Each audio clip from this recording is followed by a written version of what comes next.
परमात्मने नमः। अथ षोडशोऽध्यायः। श्रीभगवानुवाच अभयं सत्त्वसंशुद्धिर्ज्ञानयोगव्यवस्थितिः दानं दमश्च यज्ञश्च स्वाध्यायस्तप आर्जवम् अहिंसा सत्यमक्रोधस्त्यागः शान्तिरपैशुनम् दया भूतेष्वलोलुप्त्वं पार्दवं हीरचापलाम् तेजा क्षमा धृतिः शौचा मद्रोहो नातिमानिता भवन्ति सम्पदं दैवीमभिजातस्य भारत दम्भो दर्पोऽभिमानश्च क्रोधः पारुष्यमेव च अज्ञानं चाभिजातस्य पार्थसम्पदमाशुरीं दैवी सम्पदविमोक्षाय निबन्धाय शुरीमता मा शुचा सम्पदं दैवीमभिजातोऽसि पाण्डवा दो भूतसर्गो लोकेऽस्मिन् दैवयासुर एव च दैवो विस्तरशः प्रोक्ता आसुरं पार्थ मे शृणु प्रवृत्तिं च निवृत्तिं च जनाना विदुरासुराः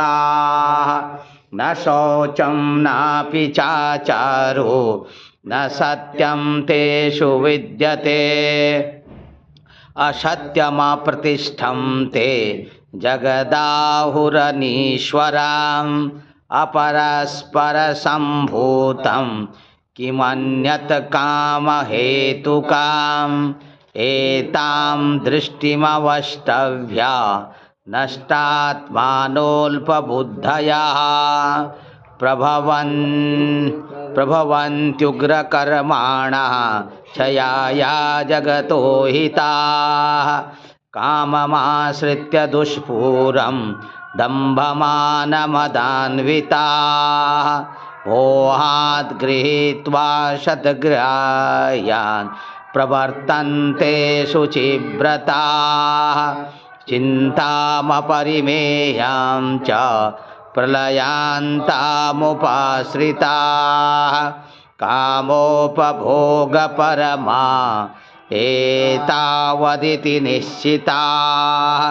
आशापाशशतैर्बद्धा कामक्रोधपरायणाः ईहन्ते कामभोगार्थ मन्यायेनार्थसञ्चयान् इदमद्य मया लब्धा मिमं प्राप्स्ये मनोरथम् इदमस्तीदमपि मे भविष्यति पुनर्धनम् अशो मया हतः शत्रुर्हनिष्ये चापरानपि ईश्वरोऽहमहं भोगी सिद्धोऽहं बलवान् सुखी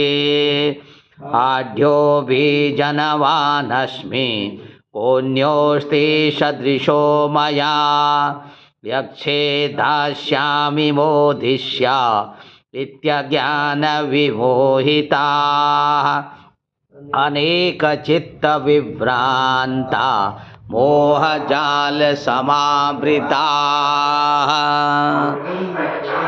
प्रसक्ताः कामभोगेषु पतन्ति नरकेषु च आत्मसम्भाविताः स्तब्धा धनमानमदान्विताः यजन्ते नाम यज्ञेस्ते दम्भेना विधिपूर्वकम् अहङ्कारं बलं दर्पं कामं क्रोधं च संश्रिताः ममात्मा परदेहेषु प्रदद्विश्वन्तोऽभ्यसूयकाः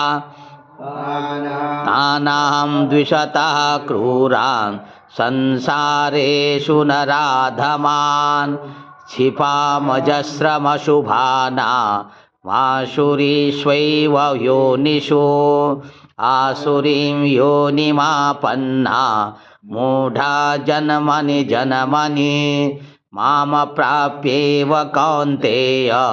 यतो यान्त्यधमां गतिं त्रिविधं नरकस्येदं द्वारं नाशनमात्मनः कामः क्रोधस्तथा लोभस्तस्मादेतत्त्रयं त्यजेत् एतैर्विमुक्तः कौन्तेय तमोद्वारेस्त्रिभिर्नरः आचरत्यात्मनः श्रेयस्ततो याति परां गतिं यः शास्त्रविधिमुत्सृज्य वर्तते कामकारतः न स सिद्धिमवाप्नोति न सुखं न परां गतिं तस्मात् शास्त्रं प्रमाणं ते कार्याकार्यव्यवस्थितो ज्ञात्वा शास्त्रविधानोक्तं कर्म कर्तुमिहार्हसि। ओम तत्सदिति श्रीमद्भगवद्गीतासु उपनिषत्सु ब्रह्मविद्यायां योगशास्त्रे श्रीकृष्णार्जुनसंवादे दैवासुरसम्पदविभागयोगो नाम षोडशोऽध्यायः। हरि ओम तत्सत् हरि ओम तत्सत् हरि ओम तत्सत् ओम हरि ओम तत्सत्।